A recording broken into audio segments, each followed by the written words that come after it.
ಮಾನ್ಯ ಅಧ್ಯಕ್ಷರೇ, ಇವತ್ತು ಬೆಳಿಗ್ಗೆ ಅಜಿತ್ ಪವಾರ್ ಅವರ ನಿಧನದಿಂದ ಬಂದಿರತಕ್ಕಂಥ ಸುದ್ದಿಯನ್ನು ಕೇಳಿ ನಾವೆಲ್ಲರೂ ಕೂಡ ಬಹಳ ಮನಸ್ಸಿಗೆ ನೋವಾಗಿದೆ. ಒಬ್ಬ ಹಿರಿಯ ಸಹಕಾರಿಗಳಾಗಿದ್ದರು ಅವರು ಮತ್ತು ಸ್ನೇಹಪರವಾಗಿರ್ತಕ್ಕಂಥ ಕಾರ್ಯಕ್ರಮಗಳಲ್ಲಿ ಭಾಳಷ್ಟು ಭಾಗವಹಿಸಿ ನೇರ ನುಡಿಗೆ ಒಬ್ಬ ಹೆಸರುವಾಸಿಯಾಗಿರ್ತಕ್ಕಂಥವ್ರು. ಅವ್ರು ಮಾತಾಡ್ತಕ್ಕಂಥ ಸಂದರ್ಭದಲ್ಲಿ ಯಾವುದೇ ಮುಲಾಜಿಲ್ಲದೇ ಮಾತಾಡ್ತಕ್ಕಂಥವ್ರು, ನಿಷ್ಠೂರವಾಗಿರ್ತಕ್ಕಂಥ ಮಾತುಗಳು. ನಾನು 3-4 ಬಾರಿ ಅವ್ರ ಜೊತೆಗೆ ಸಭೆಗಳನ್ನು ಕೂಡ ನಾವು ಮಾಡಿದ್ದೀವಿ. ನಾನು ಹಿಂದೆ ಸಹಕಾರಿ ಸಚಿವನಿದ್ದಂಥ ಸಂದರ್ಭದಲ್ಲಿ ಶರದ್ ಪವಾರ್ ಅವರು ಕೇಂದ್ರದ ಕೃಷಿ ಸಚಿವರಾದಂಥ ಸಂದರ್ಭದಲ್ಲಿ 3-4 ಬಾರಿ ನಮ್ಮನ್ನೆಲ್ಲರೂ ಕೂಡ ಕರೆದು ಆ ಸಭೆಯಲ್ಲಿ ನಾವೆಲ್ಲರೂ ಕೂಡ ಭಾಗವಹಿಸಿರ್ತಕ್ಕಂಥ ಸಂದರ್ಭದಲ್ಲಿ ಅವರ ಹತ್ತಿರದ ಸ್ವಭಾವಗಳನ್ನು, ಅವರ ನಡೆದು ಬಂದಿರತಕ್ಕಂಥ ದಾರಿಗಳನ್ನು ಭಾಳಷ್ಟು ನಾವು ಕಂಡಿದ್ದೀವಿ. ನೋಡಿ ಅಧ್ಯಕ್ಷರೇ, ಮನುಷ್ಯ ಹುಟ್ಟೋದು ಆಕಸ್ಮಿಕ, ಸಾವು ಮಾತ್ರ ಖಚಿತ. ಈ ಹುಟ್ಟು ಸಾವು ಮಧ್ಯದಲ್ಲಿರ್ತಕ್ಕಂಥ ನಮ್ಮ ಪವಿತ್ರವಾಗಿರ್ತಕ್ಕಂಥ ಬದುಕನ್ನು ನಾವು ಯಾವ ಥರದಿಂದ ಸ್ವಾರ್ಥಕತೆಯನ್ನು ಪಡ್ಕೋಬೇಕು ಅಂತಕ್ಕಂಥದ್ದು ಇವತ್ತು ಅಜಿತ್ ಪವಾರ್ ಮುಖಾಂತರ ನಾವು ತಿಳ್ಕೋಬೇಕಾಗ್ತದೆ.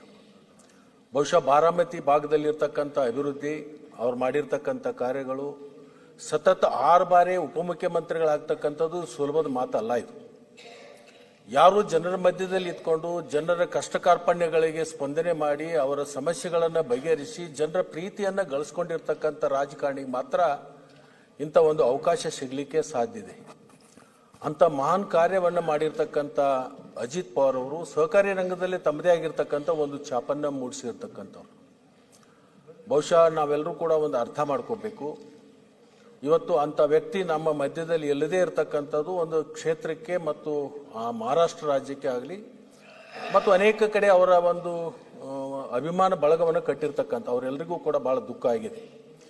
ಎಲ್ಲರೂ ಹೇಳಿದರು ಏನು ಅವ್ರ ಆತ್ಮಕ್ಕೆ ಶಾಂತಿ ಸಿಗಲಿ, ಚಿರಶಾಂತಿ ಸಿಗಲಿ ಅಂತ. ನಾನು ಅದನ್ನು ಹೇಳಕ್ಕೆ ಹೋಗಲ್ಲ.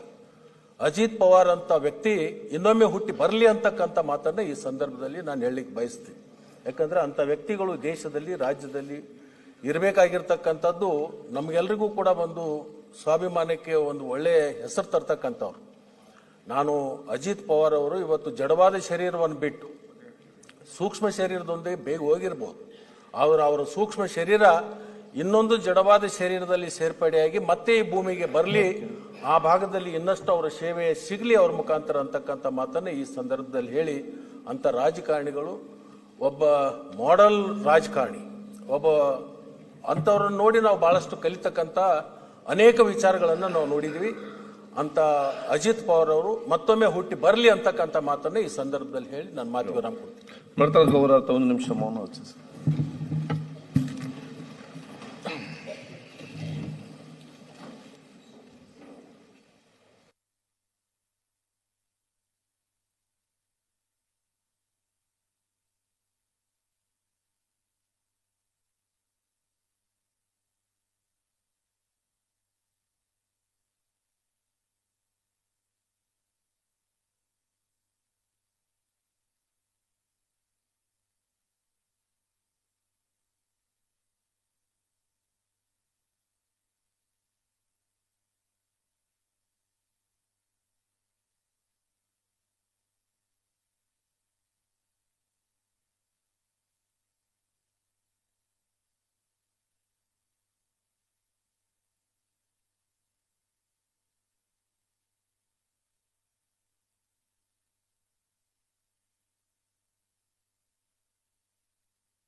ಈಗ ದಿನಾಂಕ 27/1/2026 ಸದನಕ್ಕೆ ನಿಗದಿತ ಸಮಯಕ್ಕೆ ಹಾಜರಾದ ಮಾನ್ಯ